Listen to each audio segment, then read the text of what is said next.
All right, quick update. Sorry if this is a little shaky because I'm outside and I don't have a good way to hold this right now.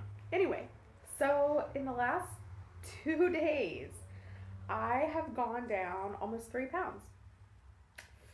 And I wanted to talk about like why for a minute. Now, I realize it's only been 2 days that I've been dropping pounds. I still expect it to level out. I don't expect every day to be a loss. Some days will be flat, some days will be a gain because that's how weight loss works. And when you weigh every day like I do, you start seeing that. So you can't get frustrated with it. So I'm not expecting to lose something every day. Now that we have that out of the way, I want to talk about why I have been more or less plateaued at the same weight or yo-yoing between the same 2 pounds and the same 2 ounces for like weeks. Weeks. And then all of a sudden in 2 days I lost 3 pounds because it can be normal for you to stall out like that, like totally normal. I wouldn't even call that a stall. It's not long enough to be a stall, but I mean, it's totally normal for people to plateau out like that. But not necessarily this soon into the beginning of the keto process. Usually you drop more weight than that, even though most of it's water weight. So why did this happen? Because I can definitely attribute it to something. So I said before, like I've been taking it back to basics. I have recently discovered the Go Keto with Casey blog. So if you haven't been there, go to caseydurango.com or search for Go Keto with Casey. And I thought she was really interesting, but in reading her blog, which I try to just read different keto sources anyway because they help me stay motivated and help me kind of see things from other people's perspectives, and I find that interesting. But in listening to her, I realized that her approach to keto is vastly different than a lot of the approaches that I had listened to and kind of modeled mine off of in the past. So her approach is really like simple, very slimmed down, very minimalist, and it's based off of Dr. Eric Westman's approach to keto at the Heal Clinics and Dr. Stephen Finney's work and basically their approach to helping their clients lose weight. So it's a little bit more medical based than like experiential and anecdotal, which is a lot of what I was getting on like the keto subreddits and things, different communities like that. Now, again, that's not to put down the keto subreddits or any of the other communities or blogs I've ever read because I got a lot out of them. I still do. They're incredible sources of inspiration and support, so seriously not putting them down. But they got me to a certain point. They pretty much all advocate like counting net carbs, and it's more or less okay to be putting things into your diet that are substitutes or workarounds or copycats of different things. Now, I talked about this in the last video. I've talked about it before, about paring those things out of your diet. But the reason I'm bringing it up again is because like the first day that I really buckled down and took all those things out, had nothing else artificial in my diet, just real food that was keto, whole food that was keto. We're talking like eggs, bacon, butter, cream, meat, cheese, some veggies, not a whole lot. Like that's all. One day of that, and I thought it was 2.2 pounds. I went back and looked, it was actually 2.4. So we're saying like the better part of 2.5 pounds in one day from that. So I was like, whoa, this could not be that big of a difference from what I was doing before. Just can't. That's crazy. So I went back and looked at my FitnessPal because, sorry, there's traffic out there and I thought I was getting a delivery. Might still be getting a delivery, I'm not sure. Anyway, so I went back and looked and I thought, this can't be that different. Like, I know that I'm being better than I was, but it can't be that far off. But I do track meticulously on my FitnessPal. It's one of the few good things I do. So I went back and looked. I went back basically to the beginning of August when I first started going back to keto. I went back and looked that far. What was I eating? What were the total carb counts versus the net? And I realized I had been eating a lot of fake foods. Like a lot of fake foods that I don't think had really reached my consciousness that much. I mean, I was seeing like net carb counts that were between 20 and 30 grams. So again, even my net carb count was still higher than it should have been. I'll talk about that in a minute. But my total carb counts, many, many days, were in the 40s, 50s, 60s. like grams a day total carbs. That is way too high, because even if you get down into 20 or below territory because you're counting net carbs, you're subtracting out the fiber, that's a lot of fiber, which fiber isn't bad. But typically when you're seeing that much fiber or that many sugar alcohols that you can subtract out to get a reasonable amount of net carbs from that, that means you're eating a lot of fake crap. And I don't think I realized how much of it I was eating. I really didn't. I'm shocked, guys, when I went back. In fact, when I go to edit this video, I may impose some of those on here for you guys to see, just some of the MyFitnessPal counts.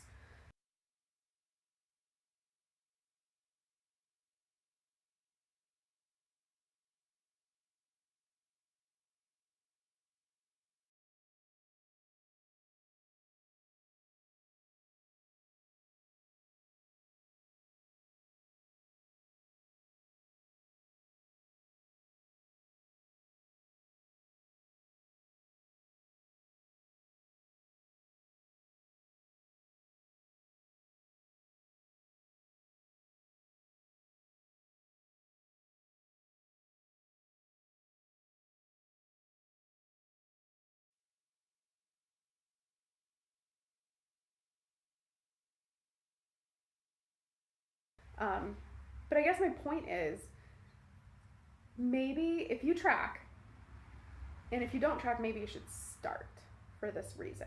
I know a lot of people do lazy keto, and I don't want to make things complicated for you, but this might be a good exercise.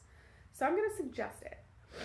Go back and look at your tracking, or start tracking and do what you normally do, but track it and then go back and look. One of the two. And see if maybe there's some things in your diet that you really haven't been paying attention to. See what you're eating and what it's composed of. What are the actual ingredients? Are you eating real food? Because I don't think I realized I was. And a minute ago I said I was going to come back to eating a bunch of these copycats, not realizing how much I was eating, what I was eating. So here's the thing. On the days that I didn't necessarily eat a bunch of frankenfood, but my net carbs or my total carbs were still kind of high. Like even when I wasn't eating a bunch of that, they were still pretty high. And I remember thinking this time around, like, man, I'm in ketosis, I think, and I'm doing what I do. I know the rules, but I just don't feel like my hunger and my appetite's dropping off like it used to. Like, what gives? Well, when I go back and look, I think, now it makes sense, because I was eating a bunch of stuff that wasn't real. And if you listen to some of the people like Dr. Westman, Dr. Eric Westman, Dr. Stephen Finney, they will tell you, and I'm not a doctor, I don't know, I'm not even very good at science, so I can't say if this is true or not, but they're smarter than me, so we'll go with it. They say the science doesn't really say what effect fiber does or does not have, so it's questionable whether or not you can really subtract that out to get net carbs and still call your diet keto if a lot of it is comprised of things that you're kind of finagling, because the carb count is actually pretty high, because it's not whole food, and you're subtracting out that fiber to try to get it below 20. And that is definitely what I was doing. I was eating a lot of crap that wasn't good, and I thought, well, it's okay, because I'm subtract out the fiber, subtract out the sugar alcohols. But we don't really know how that's metabolized, and it may not be metabolized the same from person to person. So how it affects me might not be how it affects you. So when I took that into consideration and looked at my habits and looked at how high my total carbs were, even on the days that I was being good, quote unquote, good, it wasn't good. And that's why my hunger wasn't going away, because I really wasn't being true to it. Now, I wouldn't say that I'm a purist with almost anything, really.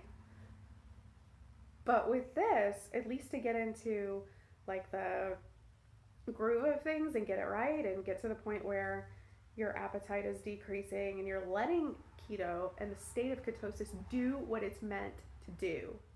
You need to eat whole food.